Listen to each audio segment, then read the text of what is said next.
Okay, good morning student. Now, the concept is after the process of transcription. The next concept is genetic code. But before moving to this genetic code, think this is DNA, and in transcription process, what we have done? We have formed RNA. Clear? This DNA will form RNA. कैसे बना? DNA double helical structure है. यदि मैं इसको थोड़ा सा और दूसरे शब्दों में कहूं तो इससे क्या बना? एक सिंगल स्टैंडर्ड आरएनए बना. दूसरे शब्दों में कहूं तो जो डीएनए है उनके पास इस तरीके के कुछ नाइट्रोजनस बेसेस है.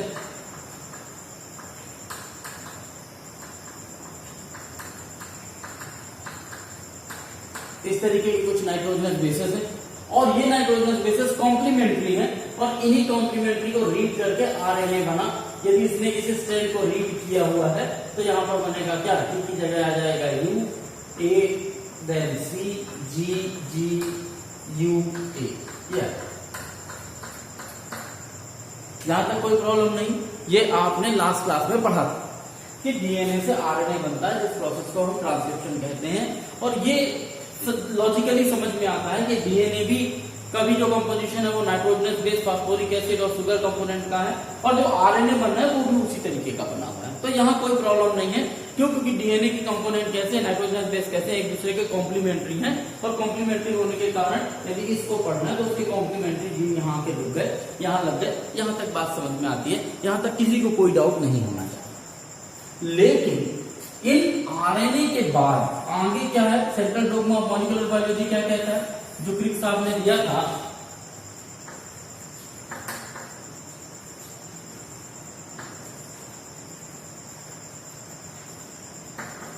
यदि मैं central dogma of molecular biology की बात करूं तो ये कहता है कि डीएनए से क्या बनेगा? आरएनए, और आरएनए से क्या बनेगा? प्रोटीन. अब मजेदार बात ये है कि यहां पर ये जो आरएनए बन गया है, जो भी कोड है इसमें U A C G ji whatever, जो भी कोड, इस कोड से देखिए यहां पर तो, या यहां की बात कर लेते हैं, यहां पर तो ये कोडॉन लिखे हुए थे, तो इन कोडॉन के कारण बड़े आसानी से ये कोड बन गया. लेकिन इन कोडॉन से ये प्रोटीन का फॉर्मेशन होना है. प्रोटीन एक्चुअली में किसका कंपोजिशन है? अमीनो एसिड का कंपोजिशन. इसका कंपोजिशन अमीनो एसिड का, यानी अमीनो एसिड आपस में जुड़ने हैं और अमीनो एसिड जुड़कर क्या बनाएंगे?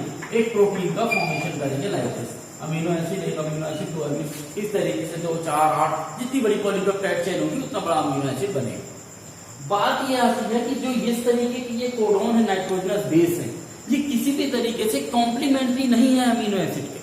अमीनो एसिड फिनोलिन है, अमीनो एसिड ल्यूसीन है, अमीनो एसिड मिथियोनिन है, अमीनो एसिड वेलेनिन है.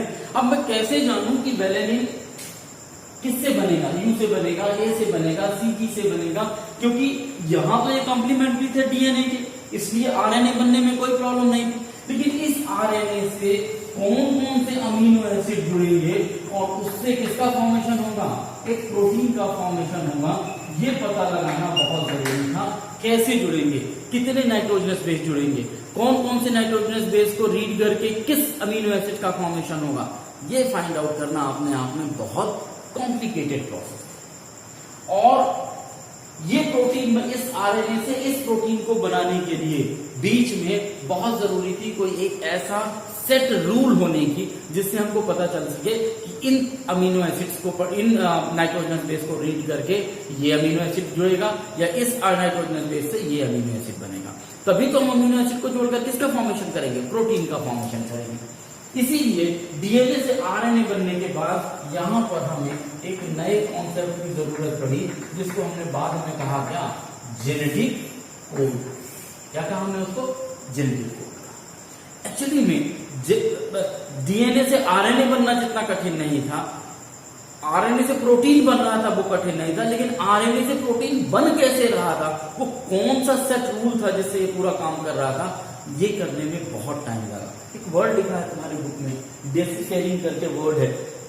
एनसीईआरटी बुक में। उसका मतलब ही ये है कि बहुत कॉम्प्लिकेटेड प्रोसेस थी, इसको सॉल्व करना, इसको इजियर वे में लाना, वो बड़ी कठिन काम था। लेकिन फाइनली कोशिश करते करते, और ऐसा नहीं है कि इसमें केवल कोई बायोलॉजिस्ट लगा, इसमें बायोलॉजिस्ट लगे, इसमें बॉटनिस्ट लगे, इसमें बायोकेमिस्ट्री वाले लगे, इसमें जेनेटिक्स वाले साइंटिस्ट लगे, बहुत सारे लोगों ने अपने अपने व्यूज दिए। और फाइनली ये सब करने के बावजूद फाइनली जॉर्ज गेमन वो साइंटिस्ट आए और उन्होंने एक थ्योरी दी, एक कॉन्सेप्ट दिया। और वो क्या कॉन्सेप्ट था वो बात करते हैं। देखिए, अब जेनेटिक कोड का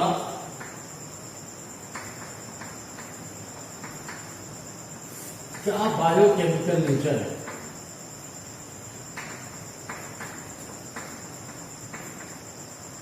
ये जानना बहुत जरूरी है। बायोकेमिकल नेचर में क्या कंपोजिशन है जेनेटिक कोड की, कौन से ऐसे वो जो नाइट्रोजनस बेस लगे हुए हैं आरएनए में, उनके थ्रू एक अमीनो एसिड बन जाएगा या यही अमीनो एसिड जुड़ के एक प्रोटीन का फॉर्मेशन करेगा। तो जेनेटिक कोड का बायोकेमिकल नेचर जानने के लिए बहुत सारे साइंटिस्ट ने काम किया। और फाइनली जॉर्ज गेमन, जो कि बाय नेचर एक फिजिसिस्ट थे, इन्होंने ये कुछ थ्योरी। नॉर्मली यदि हम देखें तो हमारे पास अमीनो एसिड की संख्या कितनी है?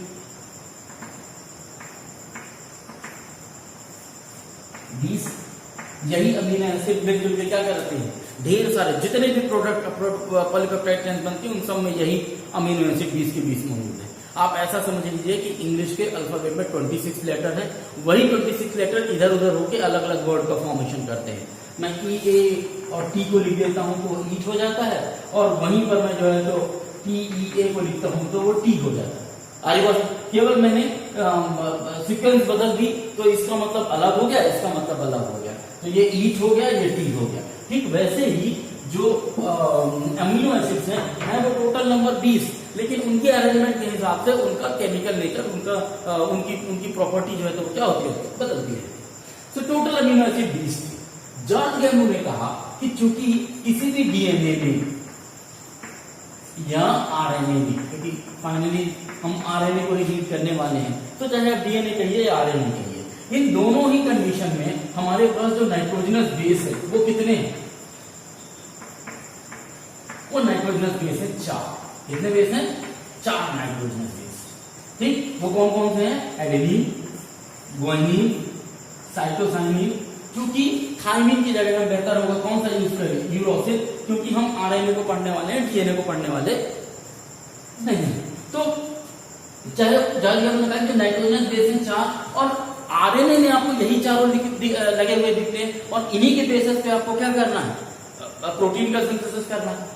ऐसी कंडीशन में उन्होंने कहा यदि ये 4 नाइट्रोजनस बेस हैं, क्यों ना एक नाइट्रोजनस बेस एक अमीनो एसिड के फॉर्मेशन के लिए रिस्पॉन्सिबल है। मतलब आप मान लीजिए कि जो ए है वो सपोज करो कि ल्यूसीन बना रहा है, जो जी है वो मान लीजिए कि फिनेलिन बना रहा है, जो सी है मान लीजिए कि वो सेरोटोनिन एक अमीनो एसिड बना रहा है, यू मान लीजिए एक और है मिथ्योनिन को बना रहा है। हम एक थोड़ी देर के लिए मानते हैं। ऐसी कंडीशन में केवल 4 ही अमीनो एसिड एक्सप्रेस हो पाएंगे, बाकी के 16 एक्सप्रेस नहीं हो पाएंगे।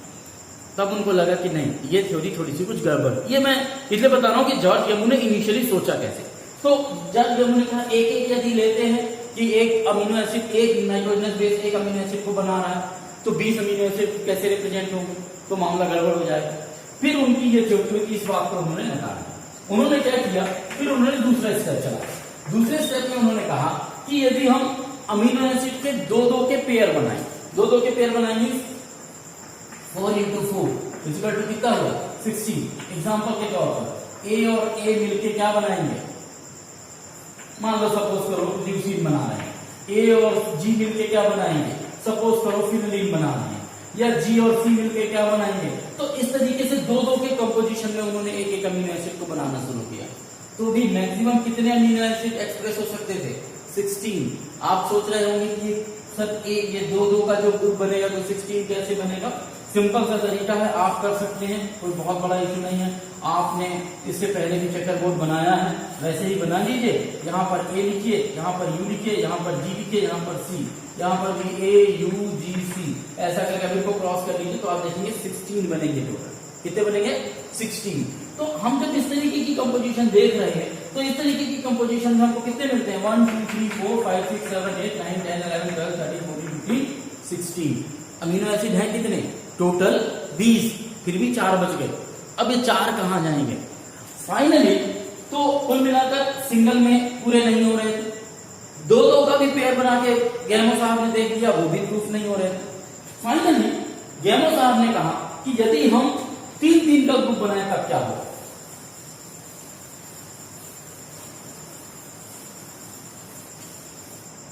उन्होंने कहा कि यदि हम 3 ट्रिपलेट नाइट्रोजनस बेस लेते,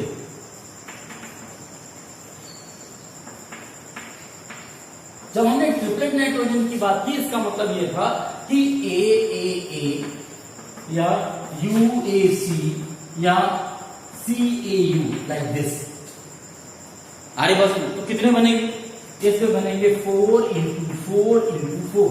4 इसलिए क्योंकि 4 ही नाइट्रोजनस बेस है हमारे पास, और उनका 3-3 का एटम सीक्वेंस बनाना चाहेंगे तो टोटल कितने बन जाएंगे? 64। अब हमारे पास ये ट्रिपलेट नाइट्रोजनस बेस कितने बन गए? 64। हमारे पास अमीनो एसिड कितने हैं? 20। फिर बाकी के बचे हुए 44 कहां जाएंगे? ये एक सवाल आ गया। बट ये यहां पर आकर थ्योरी रुक गई, क्योंकि गैमो साहब ये नहीं एक्सप्रेस कर पा रहे थे कि आखिर यदि मैं 3-3 का कॉम्बिनेशन रखता हूं तो 20 से ऊपर तो हो रहे हैं, लेकिन हमको तो केवल 20 ही एक्सप्रेस करना है, बाकी बचे हुए कहां जाएंगे? या वो कौन से, या मान लेते हैं कि चलो 3-3 नहीं एक्सप्रेस होते हैं, तो ये 20 अमीनो एसिड को एक्सप्रेस करने वाले इन 64 में वो कौन से 20 है? बाकी बचे हुए जो 44 है वो कहां जाएंगे? ये यदि आप मान लें 20 मान लें, क्योंकि तब बचे बाकी बचे 44 का क्या काम है? या वो कौन से ऐसे 44 हैं जो अपने आप को एक्सप्रेस नहीं करेंगे? ये एक बहुत बड़ा सवाल है। आज मेरी बात सुन, पहले ये देख लेते हैं कि ये खैर उसके बाद बात करेंगे वो बनता कैसे। तो ये वाली बात है। दरअसल गैमो साहब ने ये कॉन्सेप्ट तो बहुत अच्छा दिया, लेकिन फिर वही बात आती है कि जब तक आप किसी चीज को प्रूफ नहीं कर पाते तब तक उसका कोई वैल्यूएशन नहीं है। और सबके दिमाग में यही था कि यदि हम 64 अमीनो एसिड का ट्रिपलेट कोडॉन बना रहे हैं या ट्रिपलेट स्ट्रक्चर बना रहे हैं, हमारे पास 20 अमीनो एसिड है, मान लिया इन्हीं 64 में से कोई 20 है जो 20 सेगमेंट 3-3 के सेट होंगे जो एक अमीनो एसिड को रिप्रेजेंट कर रहे होंगे, तो वो कौन से ऐसे 44 है जो किसी को एक्सप्रेस नहीं कर रहे, ताकि हमको पता चल सके और हम आगे की प्रोसेस कर सके। इसका सबसे पहला, वैसे तो 3 साइंटिस्ट थे, लेकिन सबसे पहला जो काम किया इसको प्रूफ करने का, वो किया एक इंडियन साइंटिस्ट ने, नाम था हरगोविंद खुराना।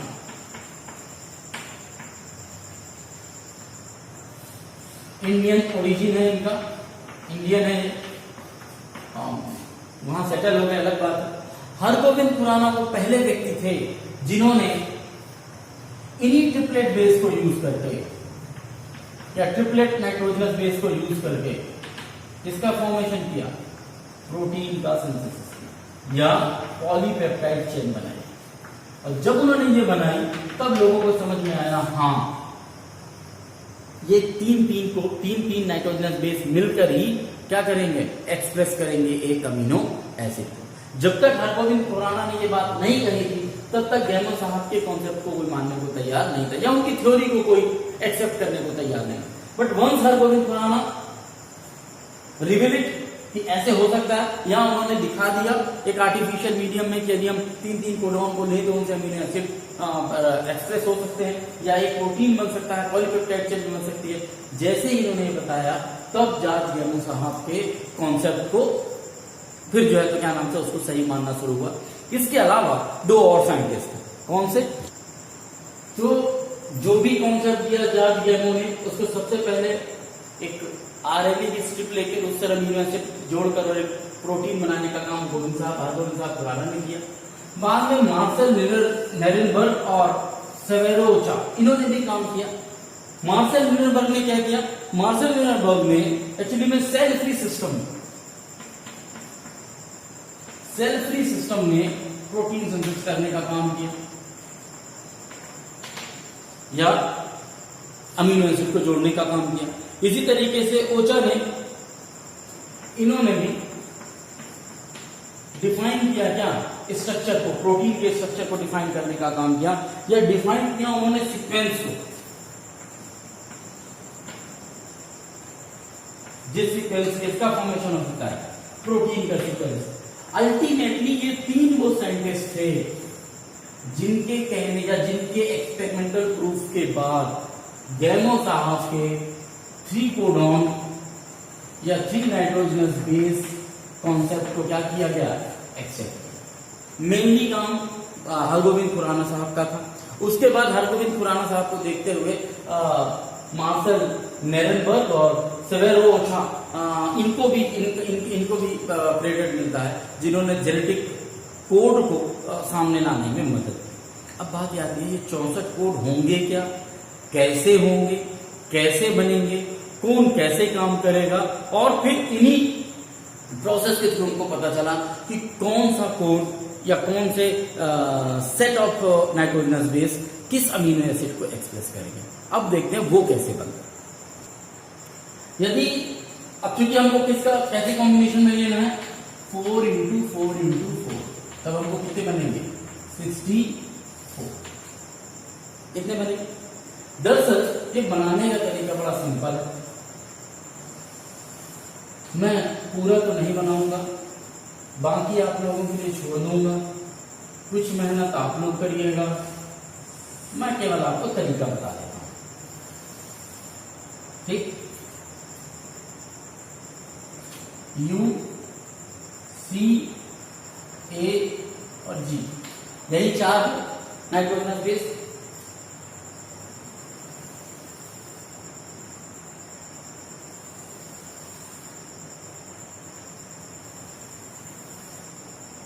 फर्स्ट लेटर आप यहां पे लेंगे,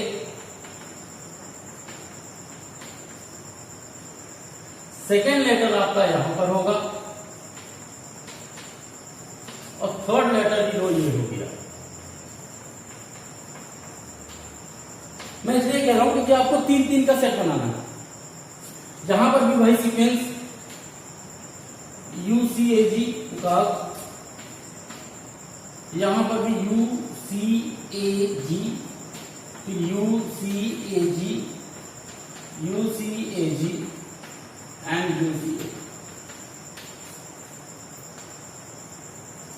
कैसे बनता है ये समझिए। जैसे पहला है letter 1, first letter, second letter और थर्ड लेटर। थर्ड लेटर क्या है? U, U, U, फिर U, U, थर्ड लेटर क्या है? C, फिर U, U, A, फिर U, U, G। इस तरीके से बनेगा। नीचे आ जाइए, C, U, U, C, U, C, C, U, A, C, U, G। In the same way, A, U, U, A, U, C, A, then second letter U, third letter A, then A, U, G। Clear? Fourth में लेते हैं G, U, U, G, U, C, G, U, A and G, U, G। समझ में? ये फिर पहला, ये फिर दूसरा, ये फिर तीसरा, ये और फिर चौथा। ऐसे करके आप करेंगे तो टोटल 64, हर एक ब्लॉक में 4, तो 1, 2, 3, 4, ऐसे 4 16 है। 16 4 जा कितने हो गए? 64। टोटल जो आपके नाइट्रोजनस बेस बनेंगे वो कितने बनेंगे? कॉम्बिनेशन कितना बनेगा? 64 का कॉम्बिनेशन बनेगा। और इन 3-3 के सेट को, चाहे वो AUG हो या UUU हो इन 3 के सेट को हम कहते हैं कोडॉन, और इसीलिए इसका नाम पड़ा क्या, जेनेटिक कोड। कोडॉन क्यों, जो कोड कर, जो अमीनो एसिड को कोड करे, इसलिए उसको हमने क्या कह दिया, इन 3 के सेट को हमने कोडॉन कहा, जो किसी पर्टिकुलर अमीनो एसिड को एक्सप्रेस करने के लिए रिस्पॉन्सिबल है। पूरा आप डायग्राम बनाइएगा, आपके बुक में डायग्राम बना हुआ है, आप बुक से डायग्राम देख सकते हैं।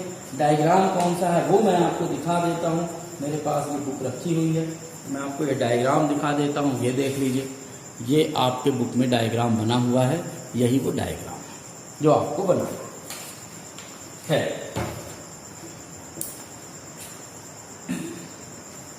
इसमें कोई डाउट? अब 64 इस तरीके से आपको पूरा बना लेना, एक बार आप बना लेंगे। हाँ, यदि आप नीट वगैरह की तैयारी करते हैं, आप मेडिकल एंट्रेंस की तैयारी करते हैं, तो कई बार क्वेश्चन पूछेगा कि ये अभी आप देखेंगे, मैं बात करूंगा। दरअसल जब हम जेनेटिक कोड की प्रॉपर्टीज पढ़ते हैं तो हम ये पाएंगे कि कोडॉन तो 64 बनते हैं, बट जो मेन प्रॉब्लम थी जिसके पीछे हम 3 कोडॉन के सेट को या 3 नाइट्रोजनस बेस के सेट को नहीं मान रहे थे, उसका कारण ये था कि यहाँ पर 2 चीजें एक साथ चलती हैं। पहली, ये एक जो कोडॉन होता है किसी एक अमीनो एसिड को रिप्रेजेंट करता है, लेकिन एक अमीनो एसिड एक से ज्यादा कोडॉन से रिप्रेजेंट हो सकता है, वो प्रॉपर्टी जो हम ऊपर देखेंगे। इसी कारण कुछ कोडॉन है जो या कुछ अमीनो एसिड है वो एक से ज्यादा कोडॉन से रिप्रेजेंट होते हैं। ये हमको पता चल गया क्योंकि हमने जब नाइट्रोजनस बेस का जब हमने रीड करना शुरू कर दिया 3 के सेट में, तो वो हमको समझ में आने लगा। खैर, आप बुक में देखिए, मैं पहले रो की बात कर रहा हूँ, बाद में हम नीचे जाएंगे। ये जितने भी पहले रो वाले हैं, इनमें ऊपर के ये जो 2 हैं, ये जो सिलिनिन बनाते हैं, जबकि ये क्या बनाता है, ल्यूसीन। इसी तरीके से नीचे के जो 4 हैं, ये चारों से चारों ल्यूसीन बनाते हैं। यहां ये तीनों आइसोल्यूसीन बनाते हैं, और ये जो है मिथियोनिन बनाता है।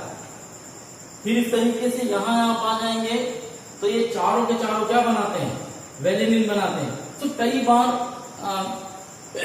मेडिकल एंट्रेंस में क्वेश्चन पूछा जाता है कि अलग अलग के सेट दे दिए जाते हैं और पूछा जाता है कि कौन सा एक ही तरीके के अमीनो एसिड बनाते हैं, तब आपको याद करने की जरूरत है। In CBSE up to class 12 board examination ये याद करने की जरूरत नहीं है कि कौन सा कोडॉन क्या बनाता है, लेकिन यदि आप यही मेडिकल एंट्रेंस एग्जाम की तैयारी करेंगे तो आपको याद रखना पड़ेगा कि कौन सा कोडॉन क्या बनाता है। कुछ अलग अलग आप यूट्यूब वगैरह देख लेंगे तो अलग अलग लोगों ने ट्रिक बना रखी है कि फिनिलिन न्यूनिन की कैसे कैसे याद कर सकते हैं रो वाइज, तो वो याद कर लें, वो एक अलग बात है। नाउ हमने कहा कि इस तरीके से ये बन जाएगा। अब आई थिंक ये मैं इस पे आगे नहीं बताऊंगा, आप इसको पूरा देख लिया कि इस तरीके से हम कितने बना सकते हैं, 64 सेट बना सकते हैं। कितने सेट बना सकते हैं, 64 सेट। अब इन 64 सेट में आपको बता दूं 61 जो है और 61 कोडॉन या नाइट्रोजनस बेस का 3 का सेट कोई ना कोई अमीनो एसिड को रिप्रेजेंट कर, कोई ना कोई अमीनो एसिड को रिप्रेजेंट कर। लेकिन 3 ऐसे कोडॉन हैं जो किसी भी अमीनो एसिड को एक्सप्रेस नहीं करते, उनको बोलते हैं नॉनसेंस कोडॉन, या नॉनसेंस कोडॉन कह सकते हैं, या टर्मिनेटिंग कोडॉन कह सकते हैं, या स्टॉप कोडॉन भी कहते हैं।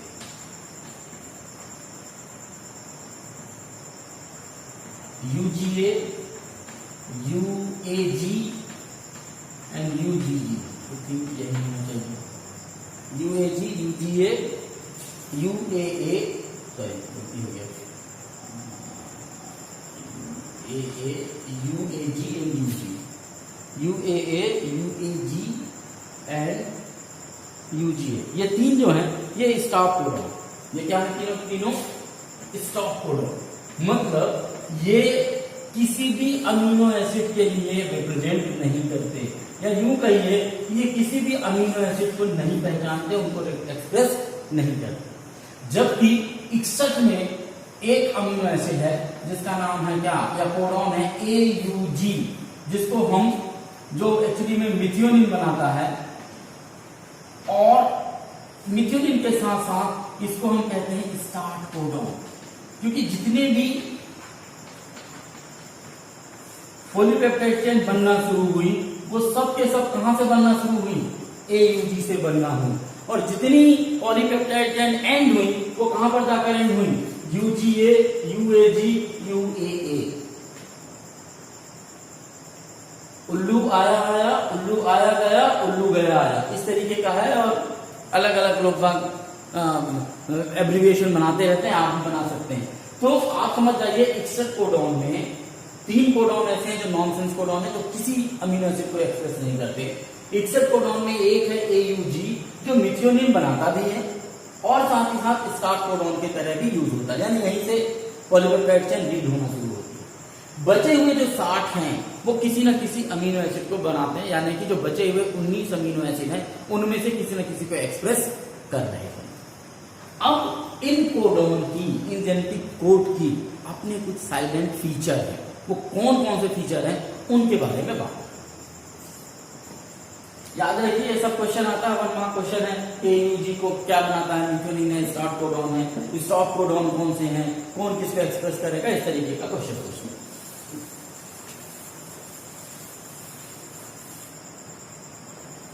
ना फीचर ऑफ जेनेटिक कोड और कोडॉन। तो सबसे पहला क्या, सबसे पहला यदि मैं बात करूं तो जेनेटिक कोड में, तो वो क्या है कि कोड जो है वो सबसे ट्रिपलेट फॉर्मेट में, किसमें होंगे, ट्रिपलेट होंगे। ट्रिपलेट का मतलब क्या है कि जैसे मान लीजिए ये एक mRNA है, इसको रीड होना, यहां लगा है A है, C, G है, C है, C है, A है, U है, A, U, C, like this. ठीक,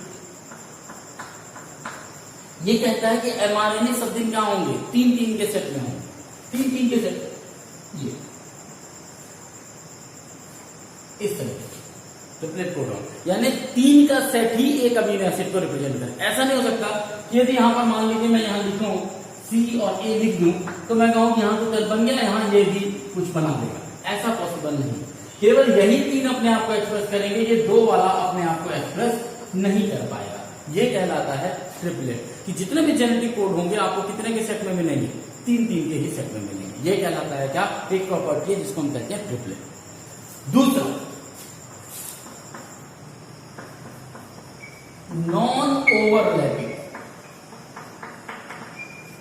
जब भी कभी आरएनए पढ़ा जाएगा वो ओवरलैप नहीं करेगा। ओवरलैप का मतलब, जैसे मान लीजिए ये आरएनए AGCC AGCA, अब मान लीजिए मैं ऐसा नहीं पढ़ूंगा कि इससे एक अमीनो एसिड बन जाए, फिर इनसे एक अमीनो एसिड बन जाए, फिर इनसे एक अमीनो एसिड बन जाए, फिर इनसे एक अमीनो एसिड बन जाए, ऐसा नहीं होगा।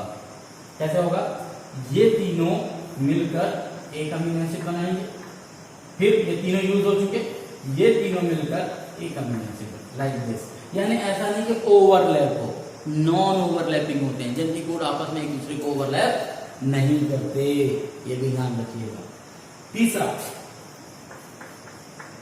अनएम्बिगुअस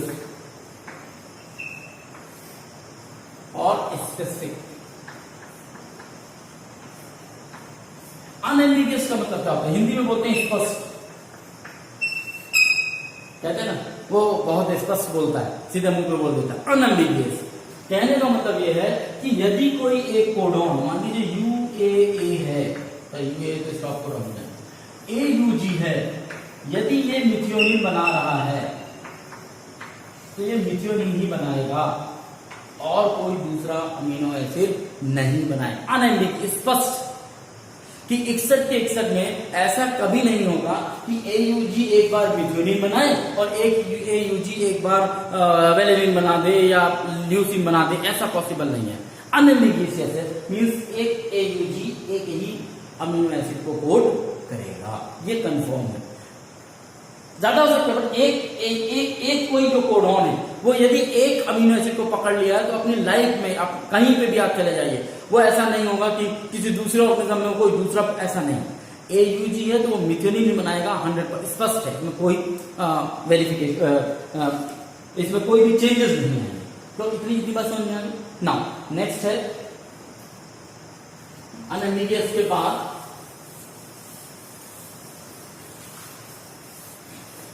चौथा पॉइंट आता है डिजेनरेट। ये क्या होता है? कोडोन और degenerate. What do you mean degenerate? Degenerate का मतलब ये होता है कि जैसे हमने अभी अनएम्बिगियस में क्या कहा मैंने, AUG मिथ्योनिन बनाएगा, या UUU क्या बना रहा था, फिनेलिन बना रहा। तो ये कंफर्म है कि UUU फिनेलिन बनाएगा, ठीक। लेकिन फिनेलिन केवल UUU से ही बनेगा ये गारंटी नहीं है। इसी को कहते हैं क्या, डिजेनरेट। ये फिनेलिन UUA से भी बन सकता है, सॉरी UUC से भी बन सकता है, और भी बहुत सारे होंगे। और फिनेलिन कहीं नहीं बन रहा, चलिए क्या मान कर सकते हैं कि फिनेलिन इन दो से बनता है। तो ये कहलाता है डिजेनरेट। मींस इससे यही बनेगा या इससे यही बनेगा, ये एम्बिगियस स्पष्ट। लेकिन ये इससे भी बन सकता है और इससे भी बन सकता है, ये कहलाता है डिजेनरेट, ठीक है। मतलब जिसका कोई मान धर्म ना हो, इस तरीके से समझ लीजिए, इससे भी बन सकता है, इससे जब जहां जो जरूरत पड़ गई उससे बन जाएगा। याद मतलब कहने का मतलब यह है कि UUU यदि खड़ा है तो वो सब दिन फिनेलिन को ही बनाएगा, इसमें कोई दो राय नहीं। लेकिन यदि आप उल्टा चले कि फिनेलिन को बनना है तो कई बार ये UU से भी बन सकता है और कई बार ये UUC से भी बन सकता है।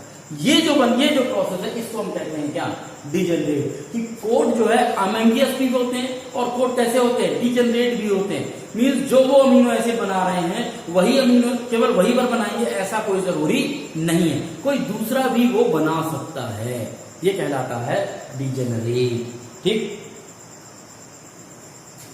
ई no punctuation. Punctuation mark mean जैसे AUG फिर कॉमा लगे हो, CCA फिर ये पंक्चुएशन मार्क भी नहीं पाया जाता। सब दिन हर एक जेनेटिक कोड एक सीरीज में रहता है। हाँ, वो पढ़ा कैसे जाएगा, 3-3 के सेट में पढ़ा जाएगा, बस खत्म। इतनी बात क्लियर। इससे आगे और पूछे, कोई पंक्चुएशन मार्क उनमें मौजूद नहीं। F universal. यूनिवर्सल का मतलब होता है कि कोई भी कोडॉन ले लीजिए। अब मान लीजिए AUG, यदि AUG ह्यूमन में मिथ्योनिन बना रहा है तो आप देखिए कि डॉग में भी पता चलेगा AUG क्या बना रहा है, मिथ्योनिन ही बना रहा है।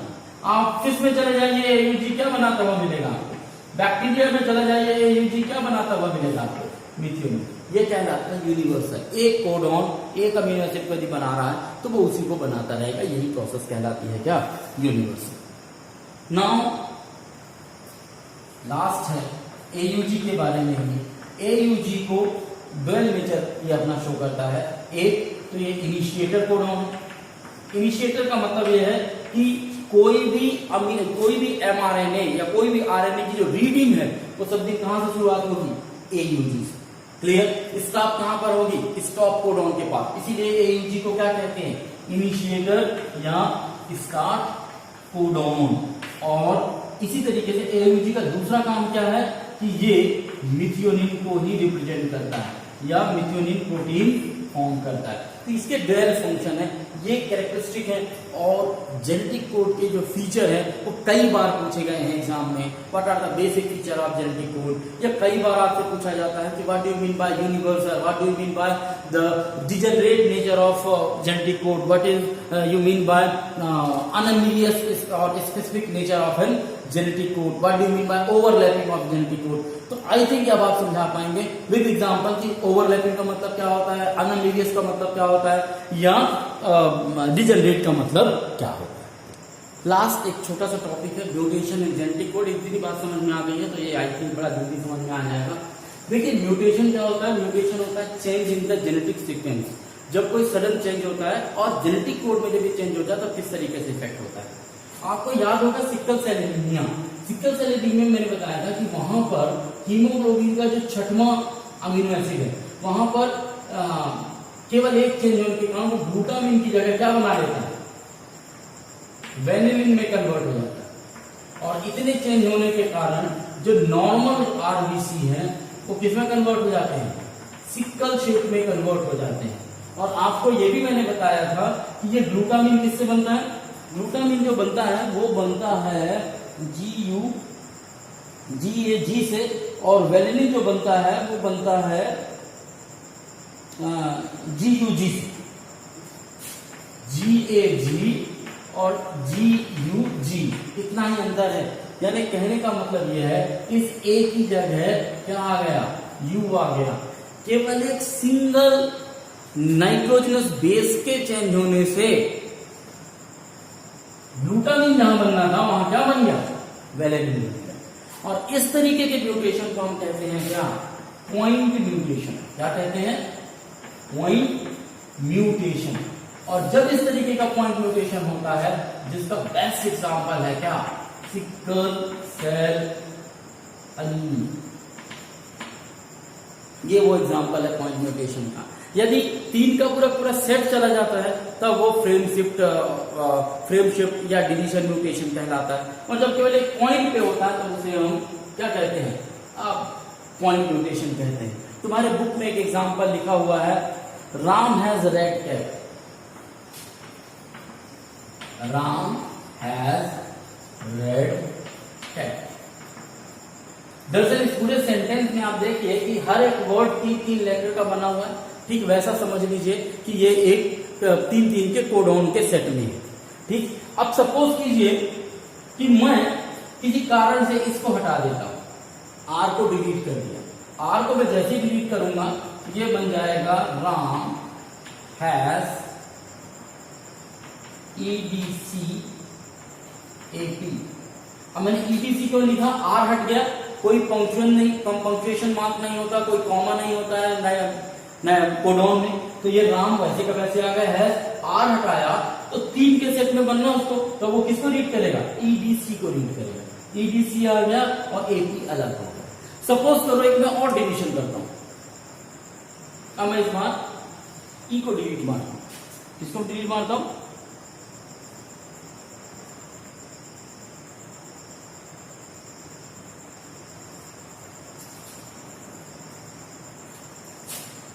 अच्छा ये इन्होंने चेंज किया है, चलिए ठीक, हम भी वैसे ही करते हैं। एक तो ये कंडीशन हो सकती है जो मैं म्यूटेशन की बता रहा हूं, तुम्हारे बुक की तरह एग्जांपल है, उसी को दूं मैं ताकि आपको समझने में हो। आर की जगह मान लीजिए मैंने B कर दिया, तो क्या हो जाएगा, DRE हो जाएगा और DCA हो जाएगा और P हो जाएगा, इस तरीके की पोजीशन हो जाएगी। तो एक मैंने बढ़ा दिया तो कुछ मीनिंग और बढ़ गई।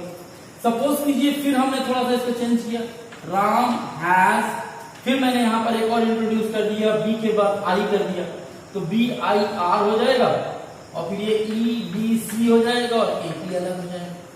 फिर मैंने एक और लेटर इंट्रोड्यूस किया है, तो राम हैज BIG किया, RED हुआ और CA। कहने का मतलब यह है कि मैं यदि कोई चीज डिलीट करता हूं या कोई चीज ऐड करता हूं वो उसी सीक्वेंस में पढ़ी जाएगी, यानी 3 के सेट में ही पढ़ी जाएगी। बाद में चाहे जो भी चेंज होता रहे उससे कोई मतलब नहीं। क्यों, क्योंकि एक कोड जो है वो एक अमीनो एसिड को रिप्रेजेंट करता है। होप इसमें कुछ ज्यादा नहीं है, मैंने इसमें बहुत ज्यादा एम्फसाइज नहीं किया। Sickle cell anemia point mutation होता है। कुल मिलाकर कहने का यह है कि जो भी सीक्वेंस बन के आएगा डीएनए से आरएनए में, यदि डीएनए में सही तरीके से आरएनए का सीक्वेंस नहीं आया, एक भी नाइट्रोजनस बेस इधर से उधर हुआ, तो समझ जाइए कि अमीनो एसिड भी अल्टर हो जाएगा, चेंज हो जाएगा।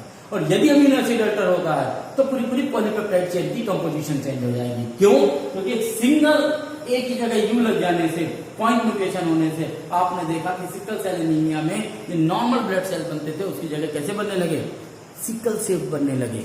और यदि 3 का सेट पूरा डिलीट हो जाए या ऐड हो जाए तो उसमें फ्रेम शिफ्ट म्यूटेशन या डिलीशन म्यूटेशन की प्रोसेस होती है। होप आपकी बात समझ में आई होगी। Still if you have any doubt you can question in my WhatsApp and for today. Thank you and have a nice day.